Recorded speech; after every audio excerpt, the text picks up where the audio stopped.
हिंदू नववर्ष उत्साह के साथ साथ 9 दिन 9 देवियों की उपासना हिंदू धर्म में सर्वाधिक महत्वपूर्ण मानी गई है, जिसे हम नवरात्रों के रूप में जानते हैं। सनातन धर्म में माँ की पूजा आराधना, माँ के नाम के उपवास और कन्याओं का पूजन इत्यादि हमारे जीवन के लिए सर्वाधिक लाभकारी बताया गया है, जिसे हम पीढ़ी दर पीढ़ी अपनी परंपरा और अपने आने वाली पीढ़ियों को इसका महत्व बताते हैं, जिससे आने वाली पीढ़ी को अपने धार्मिक कार्य करने में कोई संदेह ना रहे। हिंदू नववर्ष इसका जीता जागता सबूत हमारी प्रकृति में नवीनतम बदलाव, चैत्र शुक्ल पक्ष में हर पेड़ पौधे पर नई पत्तियों का आगमन, नए अनाजों फसलों का घर बाजारों में आगमन, सरकार के बही खातों में फेरबदल, दुकानदारों के बही खातों का बदलाव ये संदेश देता है कि देश पर 800 साल मुगलों का राज और 200 साल अंग्रेजों का राज भी हिंदू नववर्ष को बदल नहीं पाया और वो निरंतर प्रकृति के साथ साथ सनातन संस्कृति के साथ साथ चलता आ रहा है। इसलिए चैत्र शुक्ल पक्ष नवशक्ति दुर्गा अष्टमी के हर रूप की हम पूजा करते हैं। इसी कड़ी में शिव कॉलोनी गली नंबर 11 शिव मंदिर सोनीपत में श्रीमद दुर्गा पुराण का आयोजन क्षेत्रवासियों के सहयोग से वृंदावन धाम से व्यास जी महाराज के मुखारविंद से माता रानी के रूपों का वर्णन और हर रूप की शक्ति का सरसपान करा रहे हैं। इस अवसर पर talent of India magazine and talent of India trust अध्यक्ष रोहतास सिंह योगी का व्यास गद्दी से स्वागत सम्मान किया गया। आए हुए अतिथियों ने श्रीमद दुर्गा पुराण की कथा कर रहे व्यास जी की भूरी भूरी प्रशंसा की और कहा क्षेत्र के लिए बहुत ही शुभ कार्य किया गया। इससे सनातन संस्कृति को आने वाली पीढ़ी को समझने का अवसर मिलेगा। स्वामी जी परिचय दीजिए, आप कहाँ से पधारे हैं और कौन सी जगह है, क्या कुछ कार्यक्रम चल रहा है और कितने दिन का है ये श्रीमद देवी भागवत महापुराण की कथा यहाँ पर चल रही है। इस शिव कॉलोनी में सोनीपत में ही यहाँ पर ये चल रही है। 3 दिन हो गए, आज तृतीय दिवस है जी। हम वृंदावन से आए और ये कार्यक्रम यहाँ इन्होंने प्रारंभ कराया। हमारे ओम प्रकाश जी महाराज जी हैं, पंडित जी, जिन्होंने सबके सहयोग से यहाँ कॉलोनी निवासी जो हैं सब भक्तों के सहयोग से श्रीमद देवी भागवत का नवरात्रि के पावन अवसर पर ये हो रहा है। देवी माँ की महत्व क्या है इसका? ये जो नवरात्रि हैं शक्ति की उपासना का पर्व है।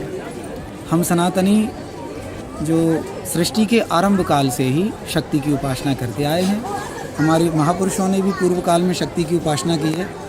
तो इस तरह 9 दिनों तक ये शक्ति का पर्व है जो चलता है 9 दिनों तक। तो ये 9 दिवसीय यहाँ नवचंडी यज्ञ हो रहा है और सबकी कल्याण की भावना से, समस्त जगत की कल्याण की भावना से, विश्व कल्याण के लिए ये यज्ञ हो रहा है। माँ की उपासना की जा रही है। मेरा नाम है जी सचिन भारद्वाज। जी सचिन जी, कौन सी जगह है और क्या कुछ कार्यक्रम चल रहा है यहाँ पे? ये जी शिव कॉलोनी है, गली नंबर 11। यहाँ पे देवी माता के नवरात्रों के अवसर पे देवी भागवत का विशेष पाठ साप्ताहिक समारोह किया जा रहा है। तो किस तरह की कथा हो रही है, किस तरह के स्वामी जी किस तरह के प्रवचन दे रहे हैं, क्या कुछ बता रहे हैं देवी जी के बारे में? जैसे कि नवरात्रि देवी का ही माना जाता है और देवी भागवत हो रही है, तो विशेषकर देवी की कथा है।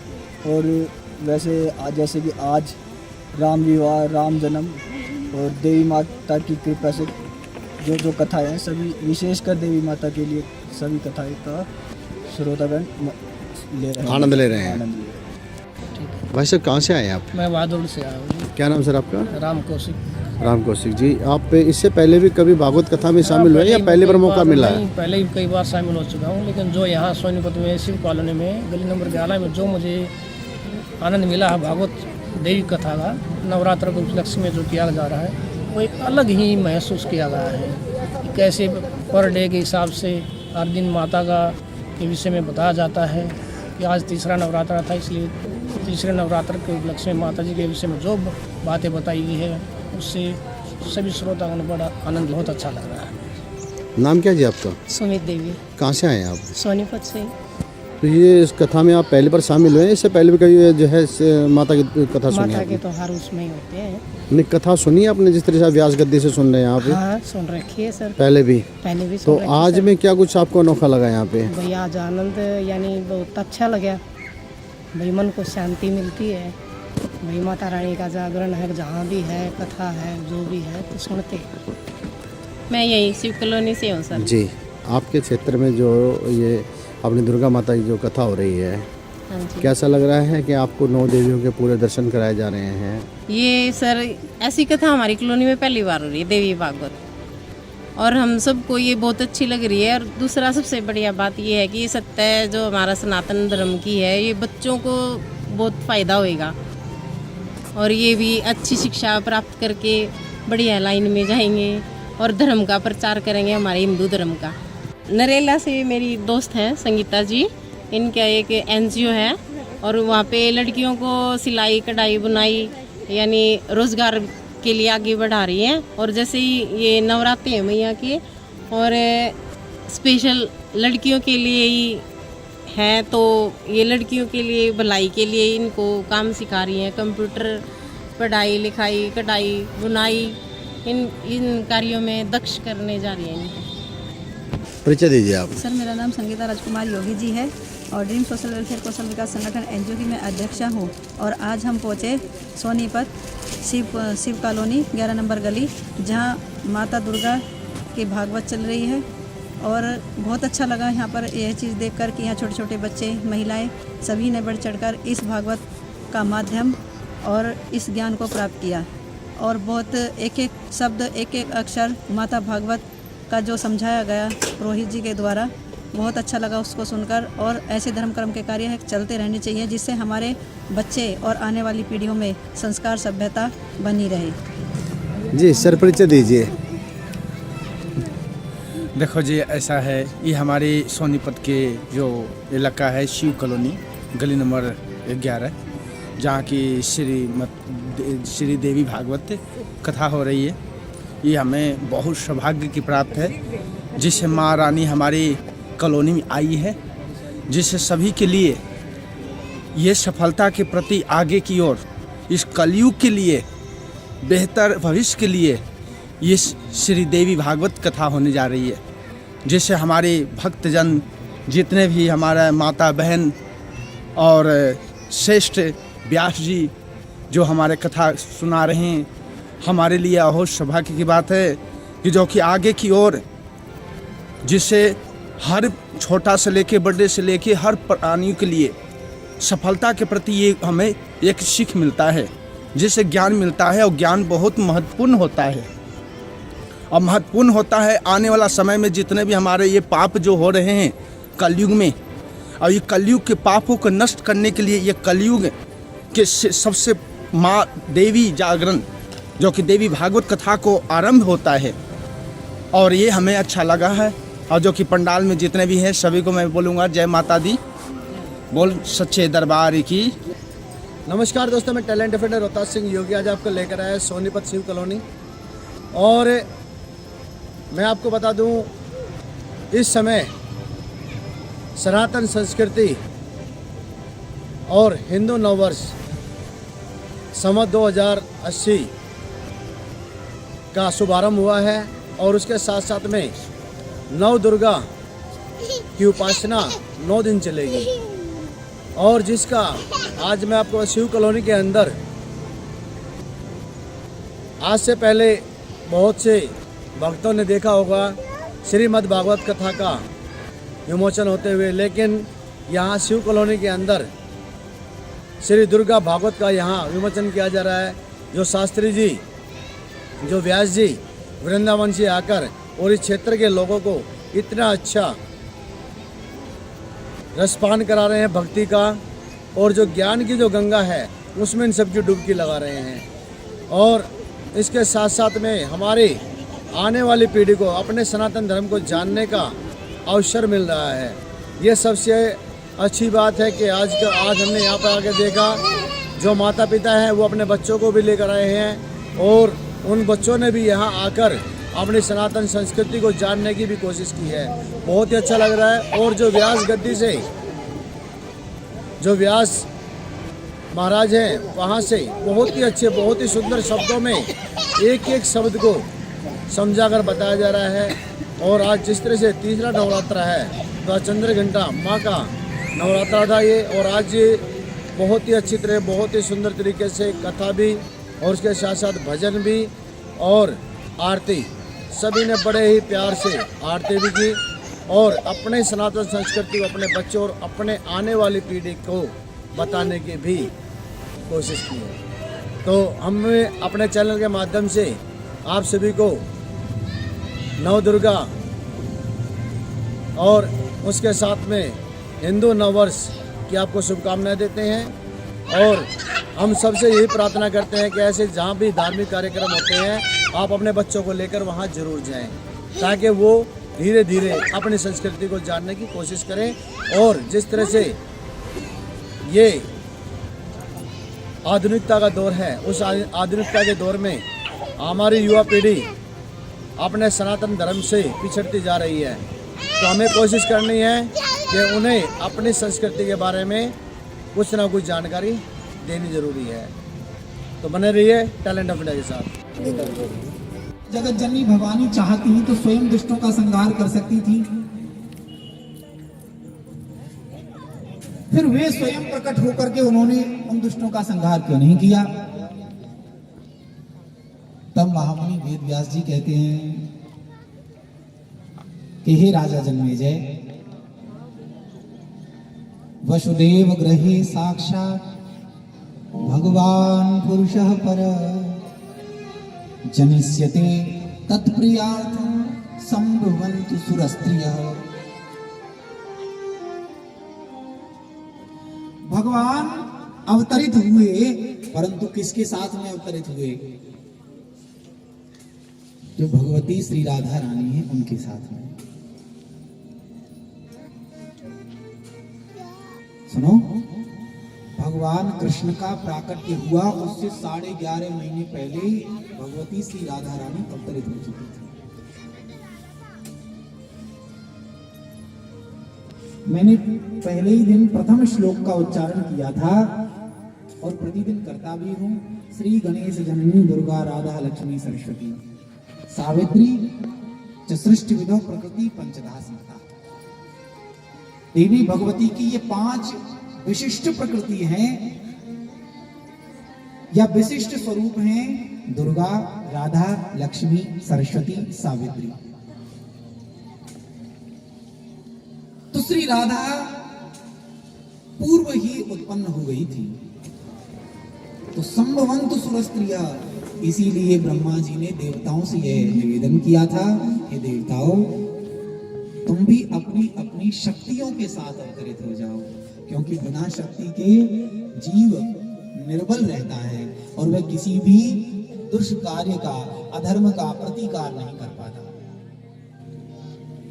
अधर्म को, अत्याचार को सहन करता रहता है और बिना शक्ति के शक्ति विहीन मनुष्य उसका प्रतिकार नहीं कर सकता।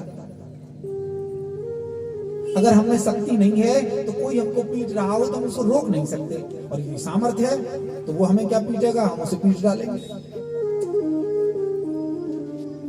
तो इसलिए संभवन्तु सुरस्त्रिय, हे देवताओं, अपनी अपनी शक्तियों के साथ तुम भी अवतरित हो जाओ, ऐसा ब्रह्मा जी ने आदेश दिया। क्योंकि भगवान स्वयं जनिष्यते तत्प्रियार्थं, अपनी प्रियाजू को साथ लेकर के अवतरित हो रहे हैं, जो जगत को द्वेष ईर्ष्या को मिटाकर प्रेम करना सिखावेंगे और जगत में प्रेम के साथ में सद्धर्म की स्थापना करेंगे। तो यथा धेनु सहस्रेषु वत्सो विन्दति मातरम तथा पूर्व जन्म पापम कर्तारम गच्छति। ये वसुदेव और देवकी जो हैं, ये भी पूर्व काल के कुछ श्राप के कारण ही यहाँ आए। पूर्व काल में इन्होंने एक यज्ञ किया और यज्ञ के लिए ये वरुण देव से एक गौ मांग कर लेकर आए कि हमारा यज्ञ पूरा हो जाए। ये पूर्व काल में कश्यप और अदिति के रूप में थे। तब अपना यज्ञ पूरा करने के लिए, पयोव्रत पूरा करने के लिए, जब भगवान वामन का प्रादुर्भाव हुआ था, पयोव्रत किया था। तब पयोव्रत के लिए वरुण से गौ लेकर आए कि कहा कि पयोव्रत पूरा होते ही, यज्ञ पूरा होते ही आपकी गौ वापस कर देंगे। परंतु गौ की सेवा करते करते गौ से लगाव हो गया, प्रेम हो गया, इसके कारण उन्होंने गौ को वापस नहीं किया। वरुण देव ने आकर मांगा तो मना कर दिया, महाराज ये गौ तो हमको बड़ी अच्छी लगती है, इसको नहीं दे सकते। इसके बदले में चाहे हमसे आप धन ले लीजिए, कोई वचन ले लीजिए, पर हम ये गौ नहीं दे सकते। गुस्से में वरुण जी ने कह दिया कि जाओ, पृथ्वी पर गौ पालक बन करके उत्पन्न हो, राजवंश में उत्पन्न होगे परंतु गौओं का पालन करोगे। तुमने भगवान की उपासना के लिए गौ को मुझसे मांगा था, भगवान की प्राप्ति के लिए मांगा था, इसलिए भगवान की प्राप्ति तो तुम्हें होगी, परंतु जैसा गौ से मुझे वियोग हो रहा है ऐसा ही गोपाल से कुछ समय के लिए वियोग तुम्हारा भी होगा। ऐसा कहकर मनु जी चले गए। वही कश्यप अदिति यहाँ पर वसुदेव और देवकी बने। भगवान का प्राकट्य तो इनकी गोद में हुआ, देवकी की कुक्षी से ही भगवान प्राकट्य हुआ कारागार में, परंतु कुछ समय के लिए अर्थात 11 वर्ष के लिए भगवान से वियोग भी हुआ।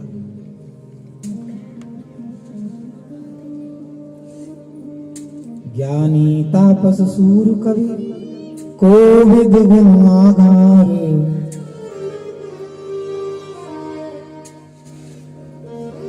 इन महात्मा कश्यप को ज्ञान भी बहुत है, परंतु ये विधि का विधान तो नहीं बदल सकते थे।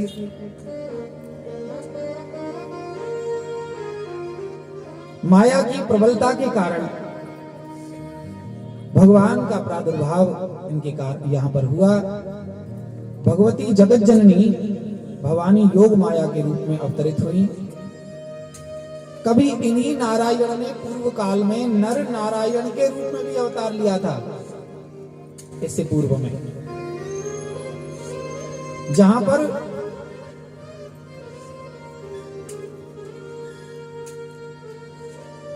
नर और नारायण, ये नर कौन है? ये भगवान के ही प्रतिरूप है। इन्हें भगवान की छाया ही समझिए। नर वह है जो नारायण की ही 2 कॉपी है। समझिए, बिल्कुल फोटो स्टेट है। श्रीमद् भागवत में इसका वर्णन है 2 स्कंद में, जहां वेद व्यास जी ने वर्णन किया है कि जब भगवान नारायण ने अपने आप को प्रकट किया, पूर्व काल में भगवान निराकार रूप में थे, जब साकार रूप में अपने आप को प्रकट किया तो उन्होंने अपने उस रूप में, नारायण स्वरूप में 16 कलाएं उत्पन्न की थी। वह जो नारायण स्वरूप था वह कैसे बना था? 16 कलाओं से। वे 16 कलाएं कौन कौन सी थी? 5 ज्ञानेंद्रियां, 5 कर्मेंद्रियां, 5 महाभूत और 1 मन।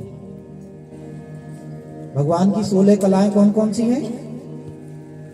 5 ज्ञानेंद्रियां जो हम सबके पास में हैं, आंख, नाक, कान आदि, जिनसे हमें ज्ञान हो जाता है। 5 कर्मेंद्रियां, कर्म करने के लिए हमारे हाथ पैर आदि जो कर्मेंद्रियां हैं। ये 10 इंद्रियां हो गई। और 5 महाभूत जिनसे इंद्रियां बनी है, क्षिति जल पावक गगन समीरा, ये 5 जो है ये भी भगवान की विभूति है, भगवान के ही रूप है। पृथ्वी, जल, वायु, आकाश और अग्नि, इन 5 से मिलकर बना रहता है ये शरीर। चींटी से लेकर हाथी तक सबका शरीर इन्हीं 5 महाभूतों से बनता है। तो ये हो गए 15 और 1 मन, ये हो गए 16। इन 5 महाभूत और 1 मन से मिलकर ये 16 कलाएं भगवान ने अपने नारायण स्वरूप में उत्पन्न की। और जब इन 5 महाभूत, 10 इंद्रियों और 1 मन, इन 16 कलाओं से परिपूर्ण नारायण स्वरूप प्रकट किया तो भगवान ने अपने प्रतिरूप को भी उत्पन्न किया। भगवान का प्रतिरूप कौन? जिसे ब्रह्मा संज्ञा दी गई, अर्थात भगवान ने अपने जैसे ही जिस कृति का निर्माण किया वही नर कहलाया। जो कलाएं भगवान में हैं वही कलाएं इस नर में हैं। इसलिए निराश मत होइए। यह नर नारायण का ही प्रतिरूप है। हम और आप जो हैं, ये शरीर जो हमने प्राप्त किया है, यह 5 महाभूत से मिलकर बना है। 10 इंद्रियां इसमें हैं, 1 मन इसमें है, इसलिए भगवान का ही रूप है, परंतु भगवान नहीं है। जैसे फोटोकॉपी, जो फोटो स्टेट होती है, वह फोटोकॉपी काम तो पूरा करती है, सब कुछ उसमें पूरा वर्णन रहता है, परंतु वह ओरिजिनल नहीं है, तो ओरिजिनल है ही नहीं। अच्छा, वो ओरिजिनल का काम कर जाती है भाई। जो कुछ ओरिजिनल कॉपी में लिखा है वही फोटोस्टेट में भी लिखा है, पर ओरिजिनल बनने के लिए क्या करना होता है? उसे ओरिजिनल बनाने के लिए किसी रजिस्टर्ड ऑफिसर से उस पर ठप्पा लगवाना होता है कि नहीं होता है? कई जगह आपने फॉर्म भरे होंगे तो पता होगा। अच्छा, उस पर ठप्पा लग गया तो वह कॉपी ओरिजिनल मान ली जाती है। ऐसे ही याद रहे, यह नर नारायण तो नहीं है परंतु उसका प्रतिरूप है। नारायण बनने के लिए क्या करना होगा? ओरिजिनल बनने के लिए क्या करना होगा? नारायण तक की यात्रा करने के लिए क्या करना होगा? बोले कोई रजिस्टर्ड ऑफिसर हो, मतलब जो ओरिजिनल को जानता हो, ओरिजिनल जिसने देखा हो, वो ओरिजिनल नारायण को जो जानने वाला हो, वह यदि आकर के हमें अपना शिष्य रूप ग्रहण कर ले, मंत्र दे दे, नाम दे दे, तब हम उस यात्रा को प्रारंभ करते हैं। कोई सच्चा सदगुरु संत हमें मिल जाए जिसने उस नारायण को देखा है, वह हमें आकर बता दे, हमारे निर्मल स्वरूप को बता दे, भैया तुम वहां तक पहुंच सकते हो, इस तरह जा सकते हो, यह यात्रा है, यात्रा का नियम और मार्ग बता दे, तब यह नर नारायण को प्राप्त कर सकता है, नारायण से मिल सकता है। अन्यथा मुझ में तुझ में बस भेद यही कि मैं नर हूं तू नारायण है। कितना भेद है? मैं नर हूं तू नारायण है, और ये अंतर छोटा नहीं है, यह अंतर बहुत बड़ा है। मैं नर हूं तू नारायण है, मैं हूं संसार के हाथों में, संसार तुम्हारे हाथों में, संसार के हाथों में, संसार तुम्हारे हाथों में, सो दिया इस जीवन का सब भार तुम्हारे हाथों में, अब सो दिया इस जीवन का सब भार तुम्हारे हाथों में, अब सौंप दिया इस जीवन का, सौंप दिया इस जीवन का सब भार तुम्हारे हाथों में, सब भार तुम्हारे हाथों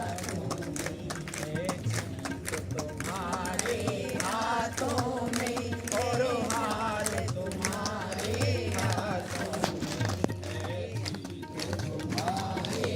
हाथों में, हार तुम्हारे हाथों में,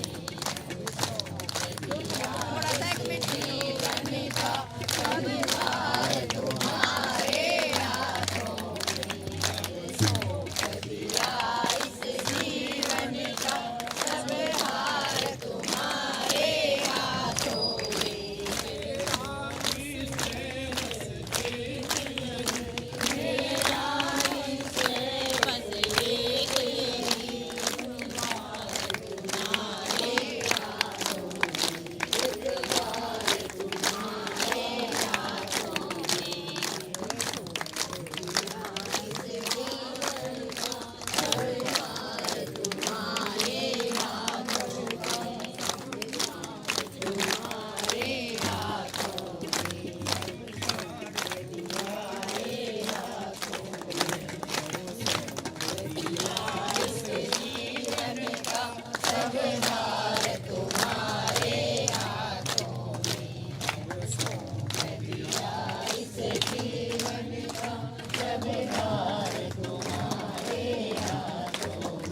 यदि मानव का मुझे जन्म मिले, यदि मानव का मुझे जन्म मिले, कमल का फूल रहूं, तो प्रभु मुझे जन्म मिले,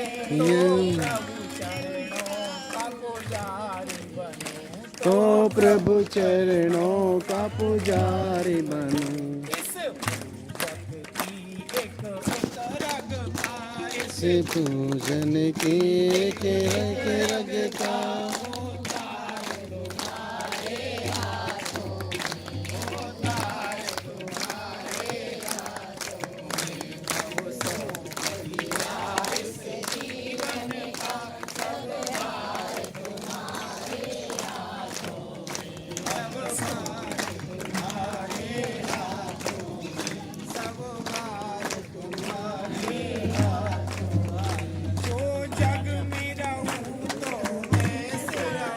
जो जग में रहूं तो ऐसे रहूं,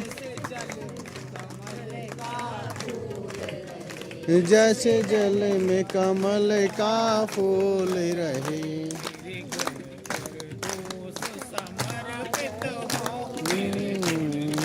दोष समर्पित हो हाथों में, ओंकार तुम्हारे हाथों में।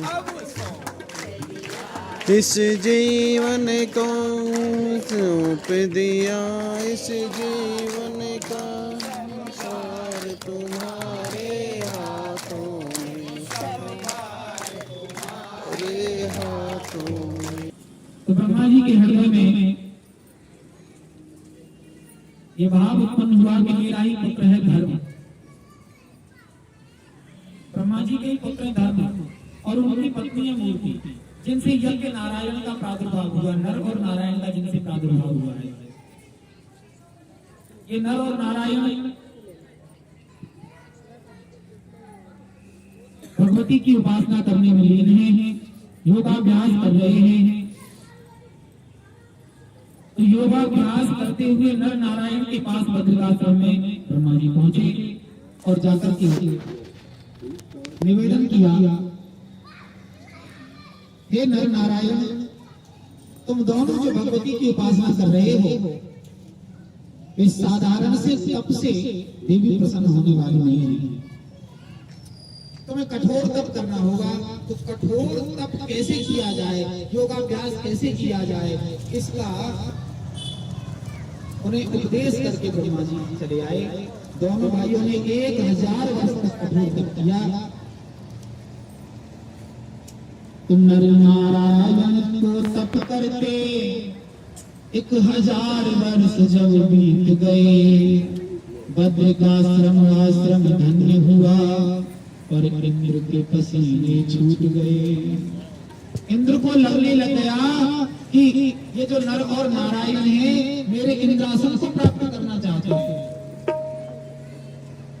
ये स्वर्ग को प्राप्त करना चाहते हैं। इसलिए इंद्र ने क्या किया कि कठिन तप करते देख करके उनके पास में अपनी अप्सराओं को भेज दिया, कामदेव को लगा दिया इस कार्य में कि जाओ, किंबा काजम महाभागो भूतम धर्म सुतो किलो। पहले तो जाकर के इंद्र ने उनसे कहा था, हे नर नारायण, तुम क्या चाहते हो, मुझे बताओ, मैं तुम्हें दूंगा। नर नारायण ने कहा, तुम हमें क्या दोगे भैया, जो तुम प्राप्त कर चुके हो, जो तुम्हारे पास में है, वह तो हम कब का प्राप्त कर लेते, परंतु हमें इन सुखों की अभिलाषा नहीं है, हमें भोगों की अभिलाषा नहीं है, हम भगवत दर्शन चाहते हैं, नहीं चाहिए हमें सुख, इसलिए लौट जाओ। तो इंद्र लौट गए। तब वासना को अर्थात काम को और रति को दोनों को नियुक्त किया तपस्या भंग करने के लिए। कामदेव हिमालय में आया और हिमालय में आकर उसने बसंत ऋतु को उत्पन्न किया। बसंत ऋतु जब आई तो स्वर्ग की समस्त अप्सराएं जो समुद्र मंथन से ही उत्पन्न हुई थी, 16,050 अप्सराएं वहां पर उपस्थित हुई। उन समस्त अप्सराओं ने नर नारायण को वासना में लिप्त करने के लिए विविध प्रकार के प्रयास किए। सुनो, ये सभी अप्सराएं चारों तरफ से पहले सेविकाओं के रूप में लग गई, सेवा करने लग गई। जैसे राजा की दासियां सेवा करती हैं, उसी तरह नर नारायण की सेवा करने लगी है। नर नारायण दोनों समझ गए कि ये हमें मोह में डालने के लिए, भ्रम में डालने के लिए इंद्र की ही चाल है। तब नर नारायण दोनों ने अपनी तपस्या को अखंड बना दिया। अब बीच में उठते ही नहीं है, आंखें बंद किए ध्यानस्थ होकर साधना में लीन रहते हैं। अब कठोर तप कर रहे हैं।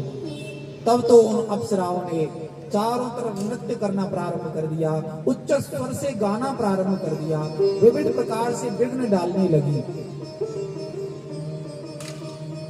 तब नारायण ने अपनी वाम जंघा पर हाथ से प्रहार किया, तो उसी समय पर उनकी जंघा से उर्वशी नाम की दिव्य अप्सरा उत्पन्न हो गई, जो संपूर्ण हरि लाल की जय। श्रूयते सुरनारीणां गाननिधान विनाशनम् आवयोस्तपलिंगाय कृतं मधुवता किलः।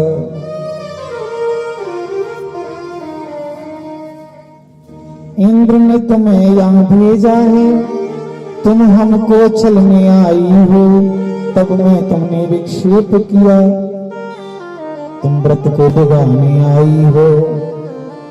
परंतु उसी समय पर जब नारायण ने अपनी वाम जंघा से उर्वशी को उत्पन्न किया, तो समस्त जो अप्सराएं थी वे लज्जित हो गई। समस्त अप्सराएं जब लज्जित होकर के नर नारायण की शरण में गई, उनकी शरण ग्रहण की, नारायण से प्रार्थना की कि हे नारायण, हम आपसे पूर्ण प्रभावित हैं, हम आपसे हार गए हैं। आप हमारे रूप को देखकर, सौंदर्य को देखकर बिल्कुल भी डिगे नहीं, बिल्कुल भी च्युत नहीं हुए, इसलिए हे अच्युत, आप हमें स्वीकार कर लीजिए। हम आपकी शरण में हैं, आप हमें अपनी पत्नी के रूप में स्वीकार कर लीजिए। ये परिदृश्य देखा तो नर हंसने लग गए, वाह क्या गजब का धर्म संकट आया है। जो नारायण पूर्व काल में अविवाहित रहकर साधना करने का व्रत ले चुके हैं, उनके सामने अब शरण में आ गई 16,050 अप्सराएं और प्रार्थना कर रही हैं, हमें स्वीकार कर लीजिए, क्योंकि हम आपसे हार गई, अब अन्य कहीं नहीं जा सकती, हम आपकी हो गई। नारायण ने नर से कहा कि नर, यह तो धर्म संकट ही उपस्थित हुआ है, अब ऐसी स्थिति में क्या करना चाहिए? यदि इन्हें स्वीकार नहीं करते हैं तो भी धर्म डिगता है, और यदि इन्हें स्वीकार कर लेते हैं तो भी हमारा व्रत बिगड़ता है। नर ने कहा, नारायण, आप ही उपाय कर सकते हैं, इस धर्म संकट से तो आप ही निकल सकते हैं, मैं क्या उपाय बताऊंगा? तब भगवान नारायण ने कहा, हे देवियों, इस समय तो हम अविवाहित रहने का संकल्प ले चुके हैं, जीवन भर तपस्वी बन करके साधना करने का नियम ले चुके हैं, परंतु हे देवियों, इसी चतुर्युगी में, इस 28वीं चतुर्युगी में, वैवस्वत मनवंतर के 28वें चतुर्युगी में, जब द्वापर में मेरा अवतार होगा, वसुदेव देवकी के यहाँ पर कृष्ण बनकर के मैं अवतरित होऊंगा, तब तुम 16,000 कन्याओं को, 16,050 कन्या जो तुम हैं, तुम सबको मैं पत्नी रूप में वरण करूंगा। तब तक तुम वेद का आश्रय लेकर के ज्ञान के द्वारा भक्ति और साधना करो, ऐसी मेरी तुमसे प्रार्थना है। तो वे सभी 16,050 अप्सराएं चली गईं और साधना करने लगी। वही 16,000 कन्याएं अलग अलग राजा महाराजाओं के यहाँ अलग अलग माता पिताओं से उत्पन्न हुई और भौमासुर के द्वारा बंदी बनाई गई। जब एकत्रित हो गई तो भौमासुर को मार करके भगवान ने उन 16,050 कन्याओं का, 16,050 तो अप्सराएं थी, अन्य ऋषि कन्या और मुनि कन्याएं, देव कन्याएं भी उनके साथ उपस्थित थी। तो इस तरह में 16,100 कन्याएं उपस्थित हुई थी, जिनका भगवान ने वरण किया था। बोलिए भक्त वत्सल भगवान की जय। इस तरह भगवान ने वरण किया उनका, परंतु नर नारायण ने साधना करते करते अपने आप को इस तरह तप रूप कर दिया कि वे नर नारायण पर्वत के रूप में ही स्थापित हो गए। भगवती जगत जननी ने इस कठोर तप से प्रसन्न होकर के वहां सरस्वती के रूप में प्रकट होकर के उनका जो तप था, उस तप के कारण उनका बहुत अभिनंदन किया। हे नर नारायण, आपने मेरा इस तरह स्तवन किया है तो मैं ज्ञान के रूप में तुम्हारे निकट सदा निस्तृत होती रहूंगी। अलकनंदा के रूप में वही नर नारायण के निकट भगवती सरस्वती प्रकट हो गई। बोलिए सरस्वती मैया की जय। इस तरह भगवती सरस्वती ने नर नारायण को दर्शन प्रदान किया। इन्हीं नर नारायण का कभी प्रहलाद जी के साथ युद्ध भी हुआ था। जन्मेजय कहने लगे महाराज ये तो दोनों ही भगवान और भगवान के भक्त हैं, फिर इनका युद्ध कैसे हुआ? बोले कभी ये नर नारायण दोनों ही नेमी सारण तीर्थ में कुछ समय के लिए साधना करने को गए, वहीं प्रहलाद जी महाराज को तो मिल गए। प्रहलाद जी ने इनके हाथ में धनुष और बाण देखे तो इनसे प्रश्न कर दिया, तुम वैसे तो तपस्वी हो और धनुष बाण लिए फिरते हो, ये कैसी तपस्या है? अस्त्र शस्त्र और तपस्वी इन दोनों का तो कोई मेल नहीं है। नर नारायण ने अभिमान बस उनसे ये कह दिया कि जाओ जाओ, तुम क्या जानो तब क्या होता है? तुम्हें तो बाल्यकाल में थोड़ी सी साधना से भगवान का दर्शन हो गया तो गुमान किए फिरते हो, तुम तब क्या जानो?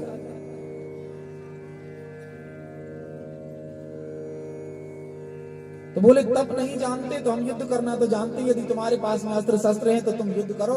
तो दोनों युद्ध के लिए तैयार हो गए। युद्ध उपस्थित हो गया तो भगवान नारायण ही प्रकट हुए और प्रहलाद को समझाते हुए कहा, वत्स ये नर नारायण मेरा ही स्वरूप है, परंतु तुम्हें यह आभास कराने के लिए कि किसी भी जीव को साधारण नहीं समझना चाहिए, इन्होंने ऐसी लीला की है। तो भृगुणा भगवान विष्णु कथम सप्त पितामह हरिणा च मुनस्यस्तस्य विप्रियम किम कृतं मुने। राजा जन्मेजय ने यह भी पूछ लिया कि ये जो प्रहलाद जी हैं यह भगवान के परम प्रिय भक्त हैं, इन्होंने कैसे भगवान का दर्शन किया? किस तरह भगवान ने इनको नरसिंह रूप में दर्शन दिया? तब व्यास जी कहते हैं, हे राजन, कभी पूर्व काल में भगवान के प्रिय पार्षद जय और विजय देवी दीदी के गर्भ से दुष्ट राक्षसों के रूप में अवतरित हुए, हिरण्याक्ष और हिरण्यकश्यप के रूप में।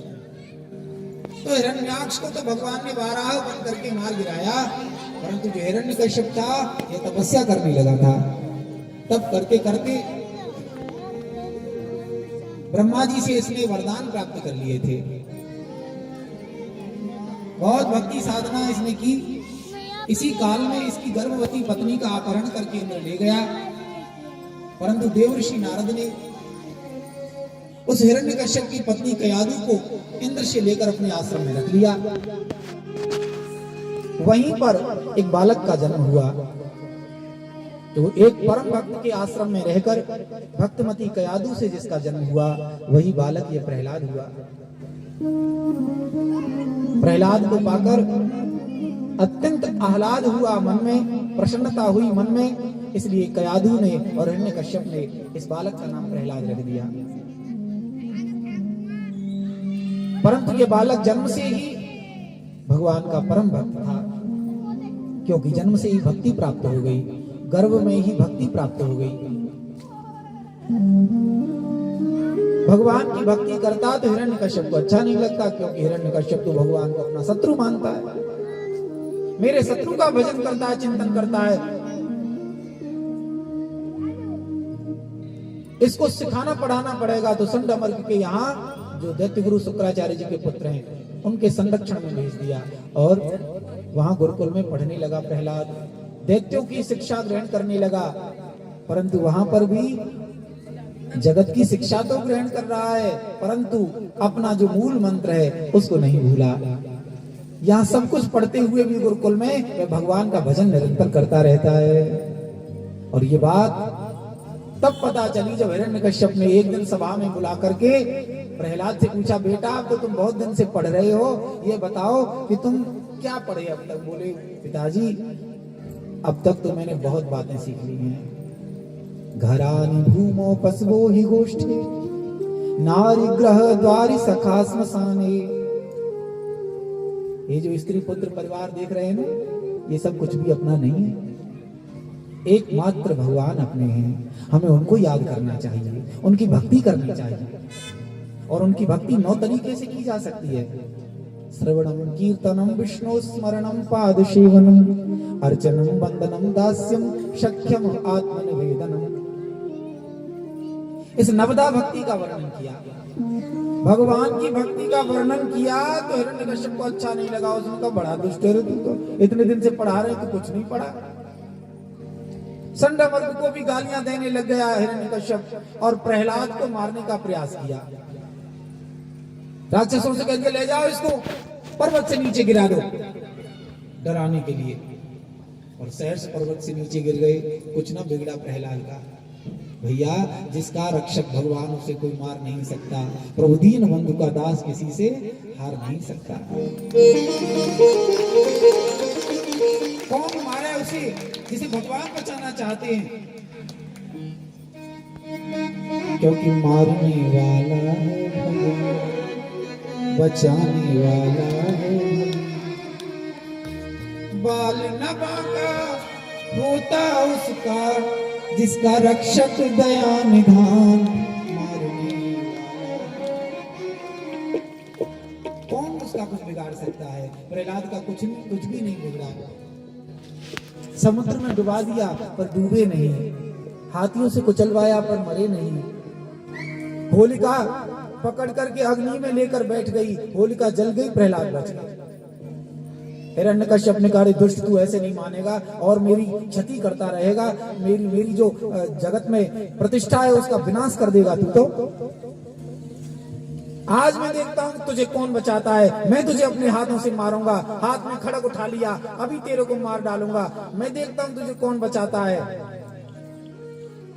बता तेरा भगवान कहाँ है जो तुझे बचाता है। प्रहलाद ने कहा, सब जगह मेरा भगवान है। ऐसा कौन सा स्थान है जहां भगवान नहीं है। तो क्या इस खंबे में भी तेरा भगवान है। सामने खंबा ही था महल में। बोले, हाँ इस खंबे में भी मेरा भगवान। इतना कहा ही नहीं कि मुष्टिका का प्रहार किया, जो खड़ग हाथ में था उसकी मूठ का प्रहार किया तो मुक्के से खंबे को फोड़ दिया। खंबा फटा तो भगवान ही नरसिंह के रूप में प्रकट हुए। बोलिए नरसिंह भगवान। सज्जा भवन्तु युद्धाय संरब्धा शस्त्र पाणय। शस्त्र तो हाथ में था ही, भिड़ गए दोनों। बड़ा भारी युद्ध हुआ। युद्ध में भगवान ने परास्त किया। हिरण्यकश्यप को पकड़कर अपनी जंघाओं पर लेकर बैठ गए और उसके सारे जो वरदान थे वे याद दिला दिए। याद कर ले तेरे कौन कौन से वरदान है। हिरण्यकश्यप हंसता है, तू बहरूपी मुझे नहीं मार सकता। तूने सूकर बनकर मेरे भाई को मार दिया, अब ये बहरूपिया बनकर आया है मुझे मारने के लिए। नहीं मार सकता क्योंकि मैंने वरदान पाया है। न दिन में मरूं न रात में मरूं, बोले संध्या का समय है। न घर में भीतर मरूं न बाहर मरूं, बोले बीच दहलीज में है। न घर में भीतर है न बाहर है। मैंने वरदान पाया है, मैं 12 महीने में नहीं मर सकता। भगवान बोले 13वां महीना स्पेशल तेरे लिए बनाया है। अधिक का जो महीना है जिसे पुरुषोत्तम मास कहते हैं, अभी आने वाला है पुरुषोत्तम मास सावन के महीने में। बड़ा अधिक महत्व है उसका। अब तो मैं तुझे मारूंगा। बोले नहीं मार सकता क्योंकि मैंने वरदान पाया है। मैं ब्रह्मा की बनाई सृष्टि में किसी से नहीं मरूं। भगवान बोले ब्रह्मा को हम बनाते, हमको ब्रह्मा नहीं बनाता। मैंने वरदान पाया है न किसी पशु से मरूं न किसी मनुष्य से मरूं। भगवान बोले हम तेरे को क्या दिखते हैं? बोले आधा नर और आधा सिंह, तब तो मैं तुझे मारूंगा। नहीं मार सकता क्योंकि मैंने वरदान पाया है, अस्त्र शस्त्र से नहीं मर सकता मैं। भगवान बोले बड़ी बड़ी नखून देख रहे हो, इन्हीं से ऑपरेशन कर दूंगा तेरा, तो चिंता मत कर। भगवान ने उन्हीं नाखूनों से पेट को फाड़ डाला और हिरण्यकश्यप का उद्धार कर दिया। बोलिए भक्त वत्सल भगवान की। इस तरह प्रार्थना की प्रहलाद ने, तो प्रहलाद की रक्षा हुई। आइए हम भी भगवान से प्रार्थना करें। और कथा के विराम का समय होने जा रहा है, तो माँ चंद्र घंटा की कथा आपको श्रवण कराएंगे और फिर कथा का विराम। अरे आजा श्याम बंसरी बसोन वालिया नंद लाला, आजा श्याम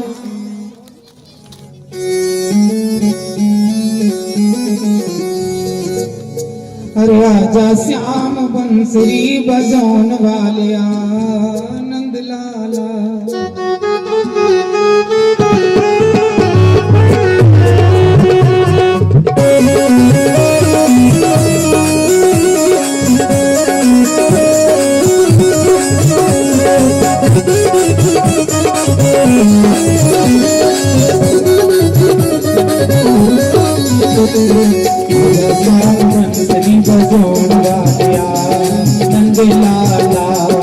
आजा श्याम बंसरी बजौन वालिया नंद लाला, आजा श्याम अरे आजा श्याम बंसरी बजौन वालिया नंद लाला, आजा श्याम बंसरी बजौन वालिया नंद लाला। तू ज्ञान पार लगौन वालिया नंद लाला, तू ज्ञान पार लगौन वालिया नंद लाला, तू ज्ञान पार लगौन वालिया नंद लाला, ओ तू ज्ञान पार लगौन वालिया नंद लाला।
मीराबाई जहर पियाला पितासी, मीराबाई जहर पियाला पितासी, मीराबाई जहर पियाला पितासी, जहर पियाला अमृत पितासी, जहर पियाला अमृत पितासी, अमृत रूप बने वालिया आनंद लाला, अमृत रूप बने वालिया आनंद लाला, आजा श्याम बंसरी बजौन वालिया आनंद लाला, ओ आजा श्याम बंसरी बजौन वालिया आनंद लाला, तुझे अनुपार लगौन वालिया आनंद लाला, तुझे अनुपार लगौन वालिया आनंद लाला।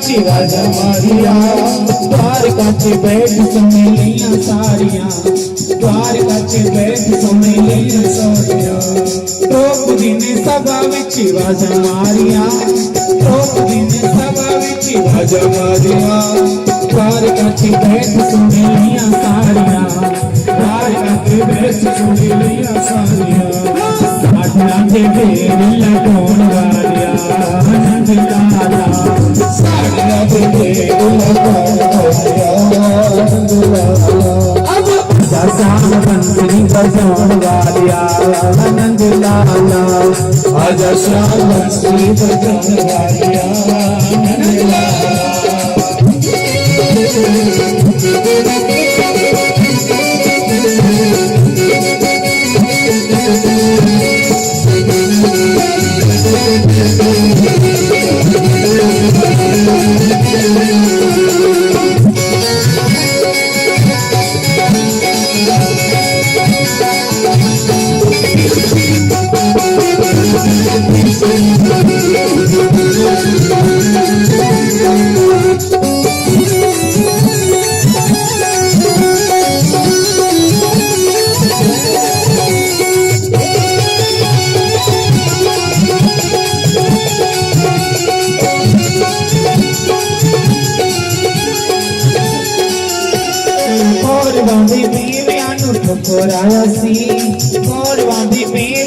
ठुकराया सी साग विदुर घर आप खाया सी साग विदुर घर आप खाया सी भक्ता का मान बदौर वालिया आनंद लाला अरे भक्ता का मान बदौर आनंद लाला अरे दुनिया अनुपार लगौर वालिया आनंद लाला हे दुनिया अनुपार लगौर वालिया आनंद लाला प्रहलाद नु तू तत्ते कंबे नाल लाया सी प्रहलाद नु तू तत्ते कंबे नाल लाया सी गिरी रूप धार के तू आप आया सी गिरी रूप धार के तू आप आया सी ज्यादा रूप बड़ी सोन वालिया आनंद लाला ज्यादा रूप बड़ी सोन वालिया आनंद लाला आजा श्याम बंसरी बजाउण वालिया आनंद लाला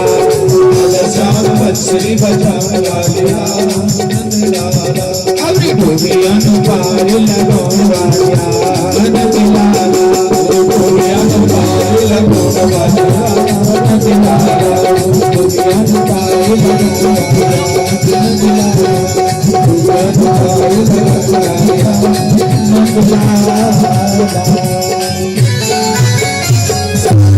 बोलिए भक्त वत्सल भगवान की जय। भगवान अपने भक्तों की रक्षा सुरक्षा करते ही हैं, भक्तों की रक्षा के लिए विविध अवतार ग्रहण करते हैं।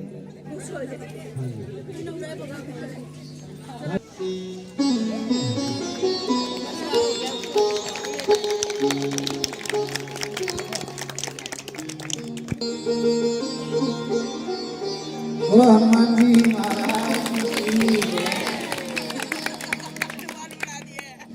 जगदम्बिका का अवतरण हुआ। महिषासुर से आतंकित होकर देवताओं ने प्रार्थना की तो त्रिदेवों ने अपने तेज से एक दिव्य तेजोमयी देवी को प्रकट किया। आकाश में उपस्थित समस्त देवी देवताओं ने अपनी अपनी शक्तियां भेंट की, अपने अपने आयुध भेंट किए। चंद्रमा को देवी ने घंटे के आकार में अर्धचंद्र के रूप में अपने मस्तक पर धारण किया, इसलिए देवी का नाम चंद्रघंटा कहलाया। चंद्रमा को धारण करने के कारण तृतीय दिवस में मां चंद्रघंटा की उपासना की जाती है। मैंने कल भी कथा में आपको श्रवण कराया था। आइए कथा को यहीं विराम करते हैं, क्योंकि समय अधिक हो गया है तो सभी व्याकुल हैं, मुझे मालूम हो रहा है। तो आज यहीं कथा का विराम करेंगे, आरती करेंगे, तदुपरांत एक आध भजन और चाहेंगे तो बोल देंगे।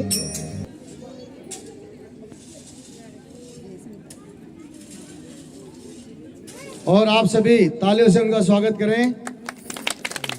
बहुत बहुत अभिनंदन। सबकी सेवा करना और आत्मनिर्भर बनाना यह बहुत बड़ी सेवा है, बहुत बड़ी उपासना है। ऐसी उपासना में माँ भगवती आपका सदा सर्वदा सहयोग करें, ऐसा हमारी ओर से आशीर्वाद है।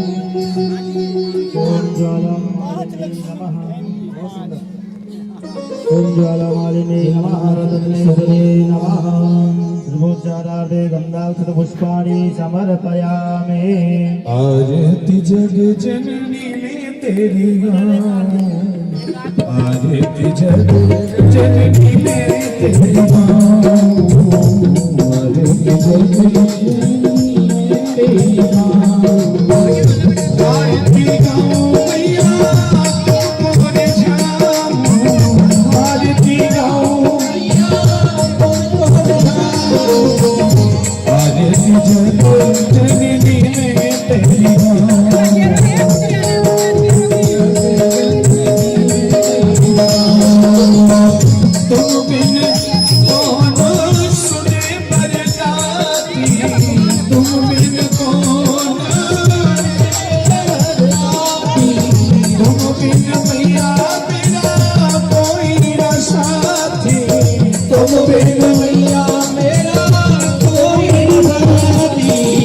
किसको जाकर लेने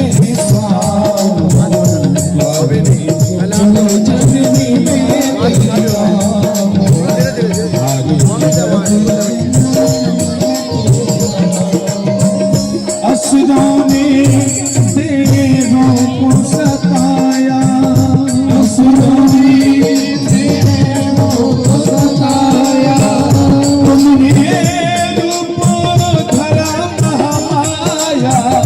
तुमने उसी रूप के दर्शन पाऊं, जननी में तेरी पाऊं, जननी में तेरी पाऊं।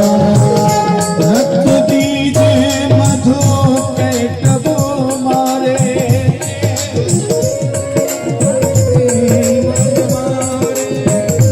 रख दीजिए मधु के तब मारे, रख दीजिए मधु के तब मारे। अपने भक्तों के मैया काज संवारे, अपने भक्तों के मैया काज संवारे। मैं भी तो तेरा दास कहाऊं, मैं भी तो तेरा दास कहाऊं। जननी में तेरी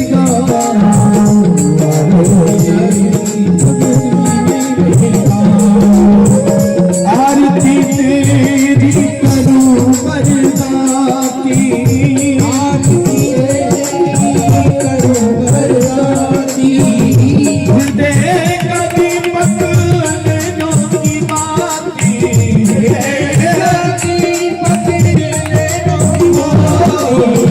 निस दिन प्रेम की ज्योत जगाऊं, निस दिन प्रेम की ज्योत जगाऊं। आरती जग जननी में तेरी आरती जग जननी में तेरी। कर्पूर गौरम करुणावतारम संसार सारम भद्रेन्द्रभावम सदा वसंतम हृदयारविन्दे भवं भवानी त्वमेव माता पिता त्वमेव बन्धुः सखा त्वमेव वेद्या त्वमेव सर्वं ममेव। आरती जग जननी में तेरी आरती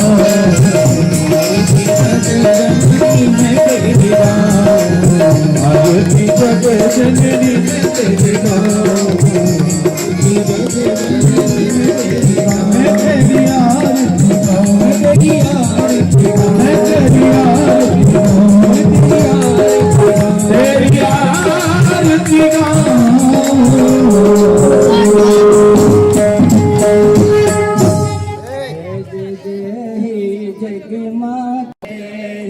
जग माता हम शरण तुम्हारी है, हंस सिंहासन बैठी मेरी माता, हंस सिंहासन सिंहासन बैठी मेरी माता ब्रह्मा रूप बनाए है। कंस सिंहासन बैठी मेरी माता ब्रह्मा रूप बनाए है। जय जय जय हे जग माता हम शरण तुम्हारी आए हैं गराए हैं। जय जय जय हिमाचल बैठी मेरी माता गंगा रूप बैठी मेरी माता गंगा रूप बनाए हैं। जय जय जय हे जग माता हम शरण तुम्हारी आए हैं। कमल सिंहासन बैठी मेरी माता कमल सिंहासन बैठी मेरी माता लक्ष्मी रूप बनाए हैं। जय जय जय हे जग माता हम शरण तुम्हारी आए हैं। मयूर सिंहासन बैठी मेरी माता मयूर सिंहासन बैठी मेरी माता सरस्वती रूप बनाए हैं। मयूर सिंहासन बैठी मेरी माता सरस्वती रूप बनाए हैं।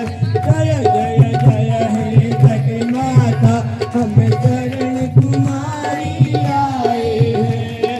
शेर सिंहासन बैठी मेरी माता शेर सिंहासन बैठी मेरी माता दुर्गा रूप बनाए हैं।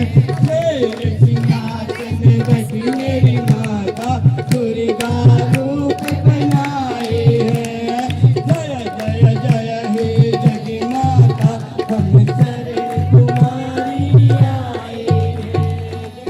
जगत माता जगदम्बा ओम इदगुं हविदस्तिरगुं सर्वगण प्रजां बहुलां क्रोध मन्नं पयोरे को अस्मात् सुदतारार्तिकं समर्पयामि। नमो नमः हरिः ओम ओम जनीन जय मया जयन्ते देवा तानि धर्माणि पथं मान्यतन्नः तेहनाकं महिमानः सचन्ते यत्र पूर्वे साध्यः सन्ति देवाः। हरि ओम एकदन्ताय विद्महे वक्रतुण्डाय धीमहि तन्नो दन्ती प्रचोदयात्। हरि ओम गण अंबिकाय च विद्महे करम सिद्धि च धीमहि तन्नो गौरी प्रचोदयात्। हरि ओम तत्पुरुषाय विद्महे महादेवाय च धीमहि तन्नो रुद्रे प्रचोदयात्। हरि ओम नारायणाय च विद्महे वासुदेवाय च धीमहि तन्नो विष्णु प्रचोदयात्। हरि ओम अंजनाय विद्महे पवन पुत्राय च धीमहि तन्नो हनुमत प्रचोदयात्। हरि ओम दशरथाय च विद्महे सीता वल्लभाय च धीमहि तन्नो रामा प्रचोदयात्। शक्ति स्वरूप सुमंगल कारणे